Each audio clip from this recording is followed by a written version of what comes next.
Hello. This is the third lecture of this educational material, and it is focused to the management of Parkinson's disease. In this session, we will discuss about the available pharmacological treatments for Parkinson's disease and the surgical options that exist for the advanced Parkinson's disease. We will also discuss about the importance of directing patients and carers to good sources of information and about the role of occupational therapy for managing everyday life. Then we will see how practical advice and adaptive aids can keep patients independent for as long as this is possible. But Parkinson's disease is a complex disorder, and we have to realize the importance of multi-professional, interdisciplinary, and continuous management of it. Working in a multi-professional team, every health professional has to understand his or her limits and decide who is the best source to give sufficient answers for questions about the disease. Finally, we will discuss about the role of complementary therapies for Parkinson's disease. First of all, we will see the available pharmacological treatments for Parkinson's disease. Currently, there is no proven neuroprotective or disease-modifying therapy that can stop or delay the progress of the neurodegeneration in Parkinson's disease. So the goal of medical management is to provide control of signs and symptoms for as long as possible while minimizing adverse effects. Levodopa, a prodrug of dopamine, was first shown to be effective for the reduction of the intensity of Parkinsonian symptoms in experimental animals about 70 years ago.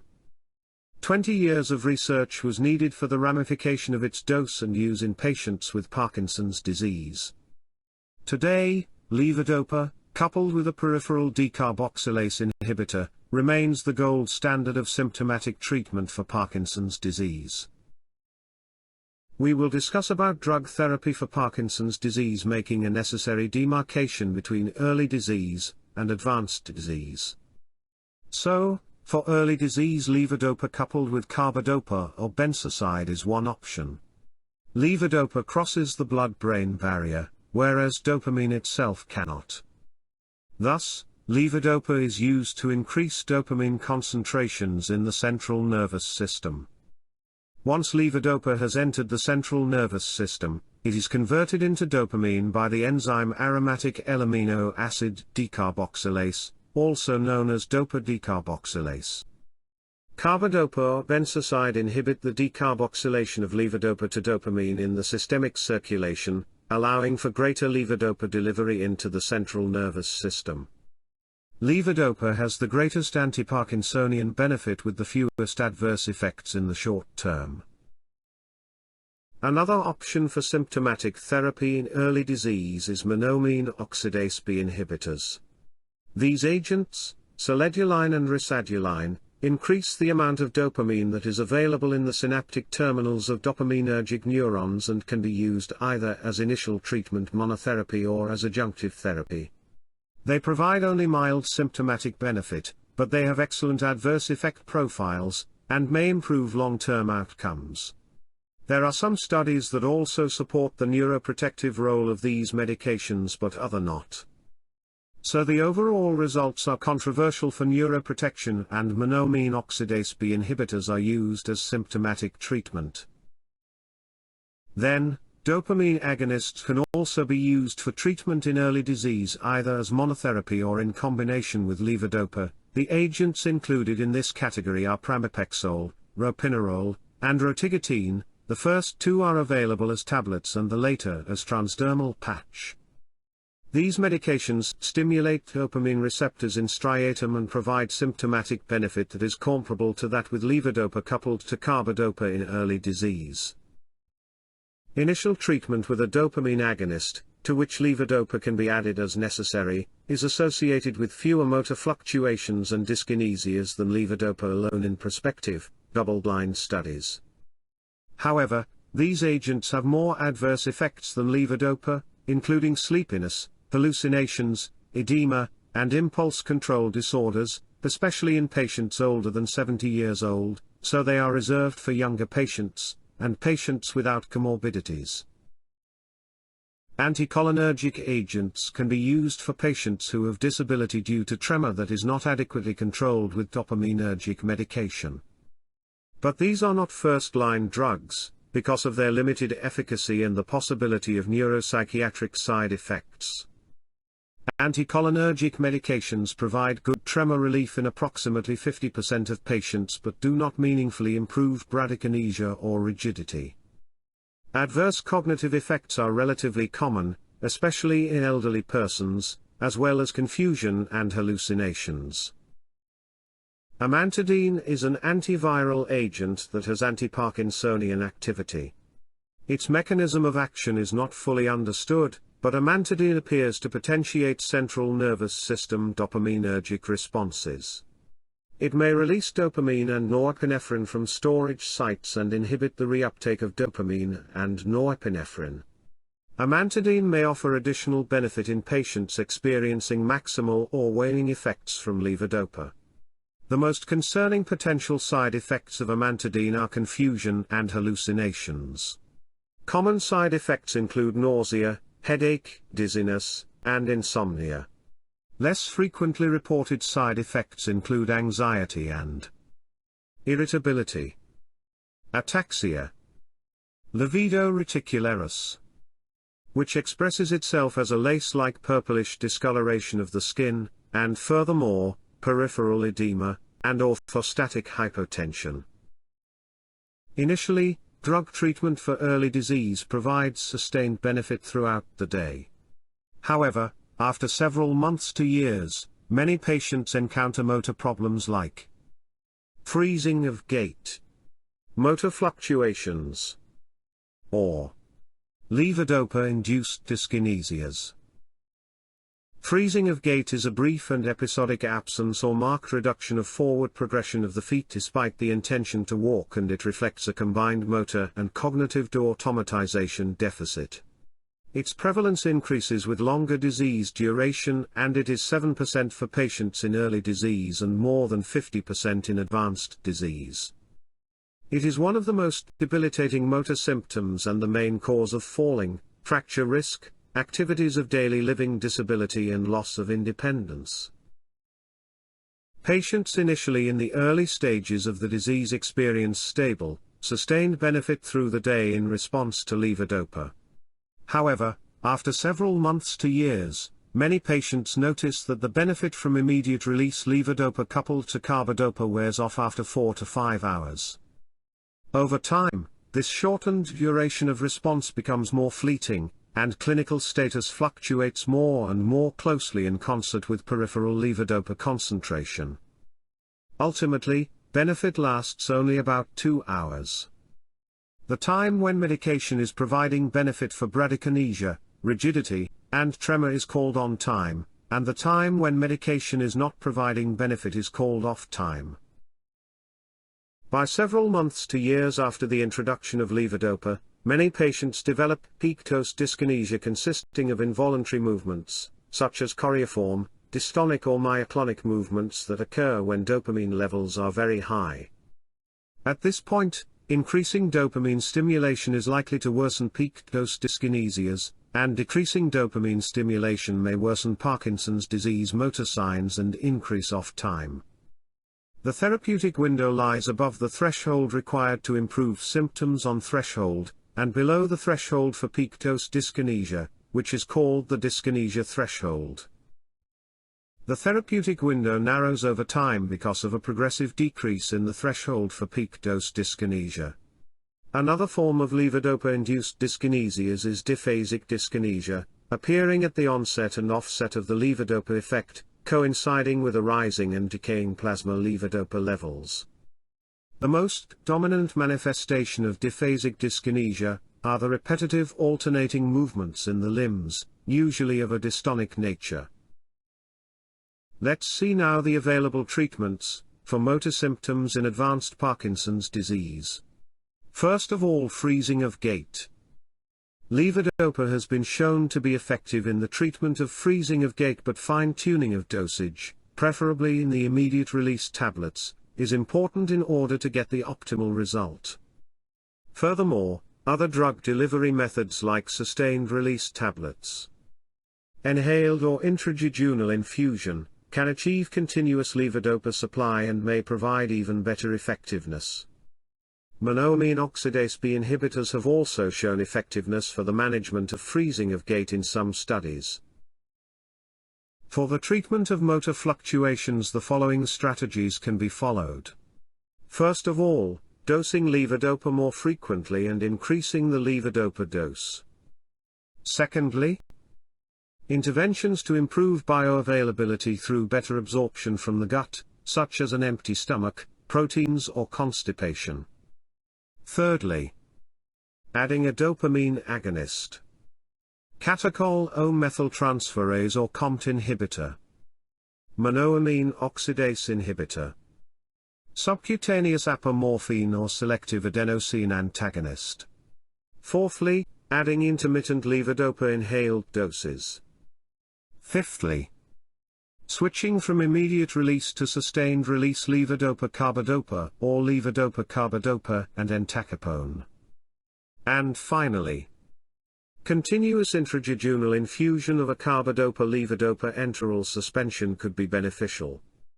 Unless limited by the emergence of peak dose symptoms such as dyskinesia or hallucinations, dopaminergic therapy should be increased until off time is eliminated. For the treatment of levodopa-induced dyskinesias, the same strategies should be followed. Fine-tuning of levodopa dosage, dosing more frequently and/or decreasing the dose for peak dose dyskinesia, adding an adjunctive treatment to levodopa, such as amantadine. Other drug delivery methods for levodopa may provide better effectiveness. Motor fluctuations and dyskinesia are usually present together in advanced disease, making symptomatic therapy very challenging. The therapeutic window lies above the threshold required to improve symptoms on threshold and below the threshold for peak dose dyskinesia, which is called dyskinesia threshold. The therapeutic window narrows over time because of a progressive decrease in the threshold for peak dose dyskinesia. For all these patients with advanced Parkinson's disease, as we saw, currently levodopa remains the gold standard of treatment, and alternative drug delivery methods may provide better effectiveness. Inhaled levodopa was approved in 2018 in USA for intermittent treatment of OFF episodes in patients who are already treated with oral carbidopa coupled to levodopa. The inhaled dosage form bypasses the digestive system, thereby providing a quick onset of action as soon as 10 minutes. Another option is the use of sustained-release levodopa-carbidopa tablets. Levodopa-carbidopa is also available in combination with entacapone, a catechol-O-methyltransferase inhibitor. When entacapone is given in conjunction with levodopa and carbidopa, plasma levels of levodopa are higher and more sustained than after administration of levodopa and carbidopa alone. Levodopa-carbidopa and entacapone is useful in advanced Parkinson's disease in patients with motor fluctuations. A carbidopa-levodopa enteral suspension, duopa gel that is infused into the jejunum by a portable pump, is now available. The efficacy of the enteral suspension to decrease off time and increase on time is significant and was shown in several studies. George Coetzee, as shown in picture, was the scientist who together with his co-workers developed levodopa treatment in 1968. But apart from motor symptoms, patients with Parkinson's disease develop a number of non-motor symptoms. These symptoms aggravate with the progression of the disease, and they can be even more disabling than the motor symptoms. For dementia in Parkinson's disease, cholinesterase inhibitors and an N-methyl D-aspartate receptor antagonist have been shown to be possibly effective. Depression is one of the most common non-motor symptoms of Parkinson's disease, occurring in approximately 35% of patients. Depression in Parkinson's disease has a profound impact on quality of life, and is associated with reduced function, cognitive impairment, and increased caregiver stress. Positive results on depression have been demonstrated for SSRIs, SNRIs and tricyclic antidepressants. The same agents as well as benzodiazepines may be beneficial for anxiety too. Anti-Parkinsonian drugs can trigger psychosis in patients with Parkinson's disease. In Parkinson's disease patients with psychosis, anti-Parkinsonian medications other than levodopa should be withdrawn in an effort to resolve psychosis while maintaining motor control with levodopa. In individuals with only mild hallucinations that are well tolerated, active antipsychotic treatment may not be necessary. Use of typical antipsychotics can exacerbate motor symptoms of Parkinson's disease and should be avoided. Atypical neuroleptic agents, most often quetiapine, and clozapine rarely exacerbates motor symptoms, and they are broadly used to control psychotic symptoms in Parkinson's disease. For impulsive behaviors only the opioid antagonist naltrexone has been shown some improvement, and the cognitive behavioral therapy. Sleep disturbances in Parkinson's disease can be in the form of REM sleep behavior disorder, RBD, that can respond to benzodiazepines and sleep hygiene techniques. On the other hand, modafinil can be used for patients with excessive daytime somnolence, EDS. Let's see now the surgical options for Parkinson's disease. There are two different kinds of surgeries: neuroablative lesion surgeries and deep brain stimulation. For the first category of surgical procedures there are three kinds of surgeries: thalamotomy, pallidotomy, and subthalamotomy. For the second category the targets are also globus pallidus and subthalamic nucleus. Lesion surgeries involve the destruction of targeted areas of the brain to control the symptoms of Parkinson's disease. Lesion surgeries for Parkinson's disease have largely been replaced by deep brain stimulation. During neuroablation, a specific deep brain target is destroyed by thermocoagulation. A radiofrequency generator is used most commonly to heat the lesioning electrode tip to the prescribed temperature in a controlled fashion. These surgeries for Parkinson's disease have largely been replaced by deep brain stimulation. Thalamotomy involves destruction of a part of the thalamus, generally the ventralis intermedius, to relieve tremor.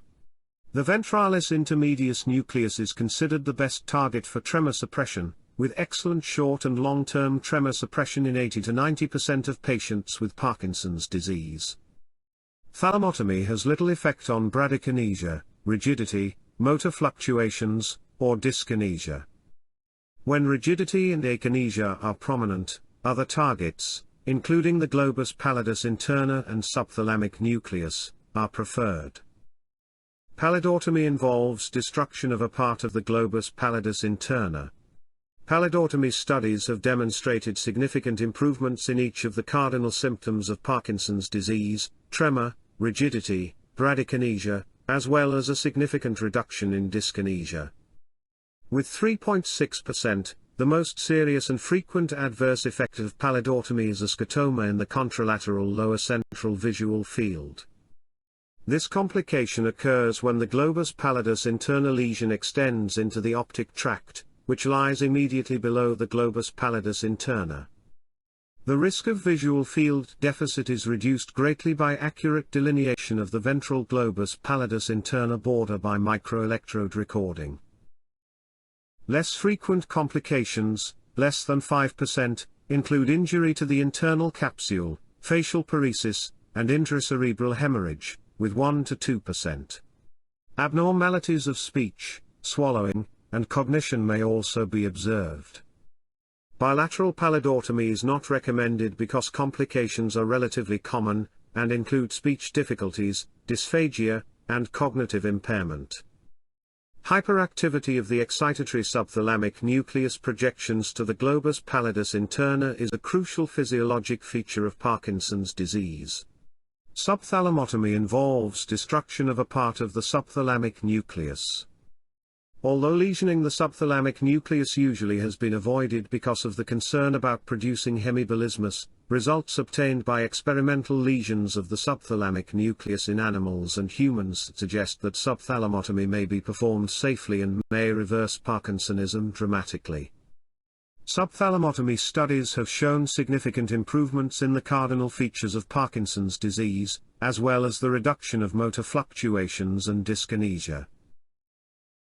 Deep brain stimulation, DBS, has become the surgical procedure of choice for Parkinson's disease for the following reasons. It does not involve destruction of brain tissue. It is reversible. It can be adjusted as the disease progresses or adverse events occur. Bilateral procedures can be performed without a significant increase in adverse events. Furthermore, a better understanding of basal ganglia physiology and circuitry and improvements in surgical techniques, neuroimaging, and electrophysiologic recording have allowed surgical procedures to be performed more accurately and with lower morbidity.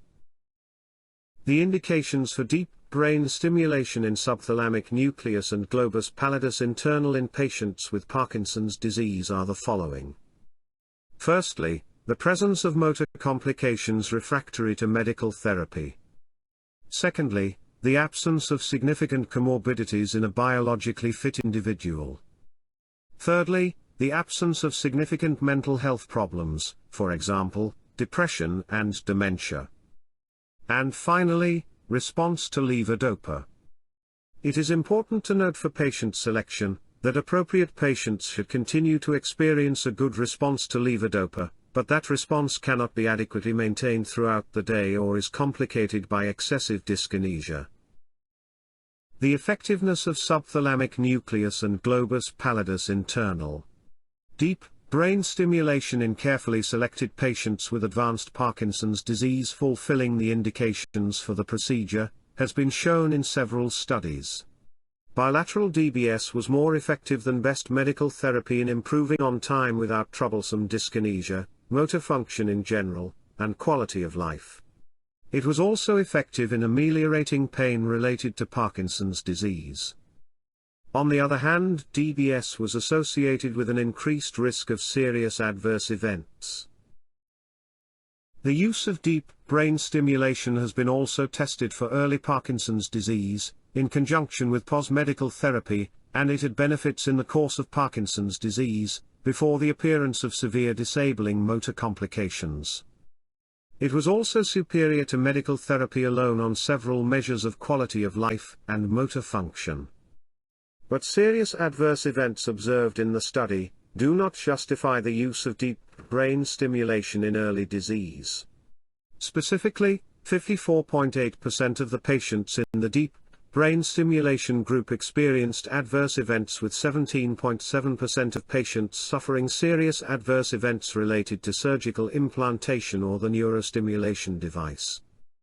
So deep brain stimulation is reserved for patients with advanced Parkinson's disease. Apart from drug and surgical therapies, physicians and other health professionals are responsible for directing patients and carers to good sources of information. As we stated before, currently there aren't any treatments with proven neuroprotective action for Parkinson's disease. All our therapeutic interventions aim to decrease the severity of Parkinsonian symptoms, while Parkinson's disease invariably progresses with time. This leads to aggravation of symptoms, and treatment needs to be adjusted, and this goes on and on. So, in order to get the best treatment outcome, a close cooperation of health professionals with patients and carers is absolutely needed. Their active participation in decision-making about the treatment options guarantees the best result. Thus, patients and caregivers need to be well informed about Parkinson's disease, about symptoms, treatment strategies and prognosis. This kind of information is broadly available nowadays, from different sources, especially in the internet, but people without any relevant background can easily be misled by information that either overestimate or underestimate the severity of the disease. Health professionals are responsible to guide patients and caregivers to reliable sources that can help them cope with the situation.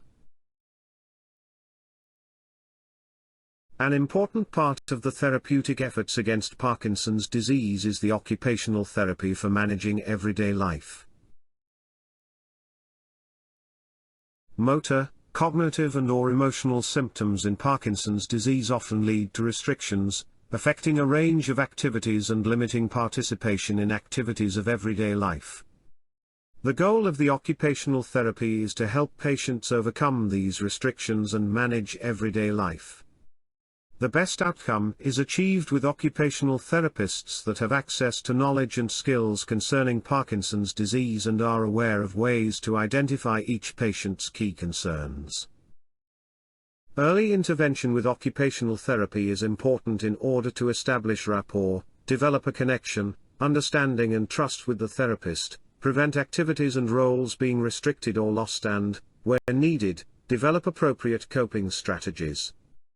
This is a patient-centered assessment and intervention, so occupational therapists work on the development of goals in collaboration with the patient and carer, and they have to adjust these goals continuously as the symptoms of the patients change with the progress of the disease. Therapists also employ a wide range of interventions to address physical and psychosocial problems to enhance participation in everyday activities such as self-care, mobility, domestic and family roles, work and leisure. Another important point is giving patients practical advice and aids for keeping independent. Despite appropriate treatment and occupational therapy, patients develop symptoms that worsen over time and restrict activities of everyday life. Practical advice from health professionals are important for patients in order to help them to cope with the difficulties they encounter, to optimize the way they perform important daily activities and to avoid activities that are beyond their capability and may be dangerous and harmful, such as danger of falls and fractures. Another measure that has been developed for patients with Parkinson's disease is the use of adaptive aids. These are devices designed to make patients' daily life easier and safer and improve their quality of life, like shower chairs and grab bars. Practical advice and adaptive aids can help patients stay as independent as possible for as long as possible. So, it is important that health professionals ask patients and caregivers often about difficulties in their everyday activities in order to identify early enough conditions that can be managed. We will discuss the importance of multi-professional, interdisciplinary and continuous management of Parkinson's disease. This topic will be presented more thorough in the next lesson. Given the complexity of Parkinson's disease and the failure of current pharmacological and surgical treatments to control the disease in a satisfactory way, a multidisciplinary approach appears to be preferable to achieve optimal therapeutic efficacy. Such a multidisciplinary approach combines pharmacological and non-pharmacological therapies, including a contribution from a variety of non-medical health professionals. A multi-professional and interdisciplinary team for management of Parkinson's disease involves a number of allied healthcare specialists, along with treating physicians. Such a team includes psychologists, physiotherapists, occupational therapists and speech therapists, as well as dietitians, social workers and sexologists. The multi-professional team focuses on the impact of the disease processes on everyday activities and offers a continuous management of Parkinson's disease adapting to the needs of the patients. But in this kind of management it is important that all parties are able to understand one's professional limits and decide who and what is the best source to give and get sufficient answers. As part of a multi-professional team, all health professionals involved in the management of patients with Parkinson's disease have to understand their limits. In this way, they can provide information to the patients, related to their field of expertise, and then guide them to the best source to give sufficient answers, for questions that are beyond their disciplines. This approach ensures that patients always get the information they need from the best source. And finally, we also have complementary therapies for Parkinson's disease. Patients with Parkinson's disease very often trust the so-called complementary therapies for their disease, that are non-mainstream methods used in conjunction with conventional medicine. Complementary therapies for Parkinson's disease include dietary modifications, for example protein and caffeine intake. Supplements and vitamins, such as coenzyme Q10 or ginkgo biloba. And very important, exercise, such as practicing Pilates, dance therapy or running. Most of the complementary therapies have reasonable justifications based on mechanism of action and current theories on causes of neurodegeneration in Parkinson's disease. Few of them have documented evidence of benefit, but most of them have few risks and side effects. So, they can be considered as acceptable add-on therapies, although some are very expensive. There is evidence of symptomatic benefit for some of these therapies, but more research is needed to establish their efficacy.